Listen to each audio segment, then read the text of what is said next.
চলেন আপনাদেরকে আজকে একটা বেদনাদায়ক গল্প শোনাই। ঘটনা হচ্ছে যে, এই যে ব্লাউজ পিসটা দেখতেছেন, এটা হচ্ছে আমার একটা ননদের।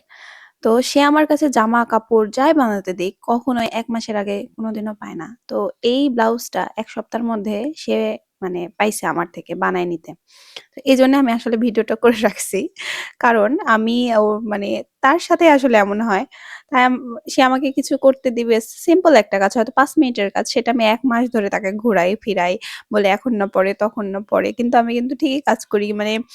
কেন জানি আমার এরকম হয়ে যায়। তো যাই হোক, এটা হচ্ছে তার হচ্ছে পুজোর জন্য সে কিনছিল। এজন্য আরকি তাকে বানায় দিতেই হইছে। আমি তাকে ঘুরাইতেও পারি নাই, যেহেতু সে একটা হচ্ছে উপলক্ষ জন্য কিনছে এইজন্যে। তো আমার হাসি পাচ্ছে সেই ভিডিও দেখে যে কি বলবে আল্লাহ মাহবুবই ভালো জানে। হ্যাঁ, আমরা আমরা মুসলিম, কিন্তু আমরা একই পাড়াতে আমাদের হচ্ছে হিন্দু কিছু লোকজন থাকে। তো তাদের মধ্যে সে একজন। তো সে আমার সম্পর্কে হচ্ছে ননদ হয়। আমি তার ভাবি হই। তো যাই হোক, ননদ ভাবির সম্পর্ক তো এমনই হয় বলেন।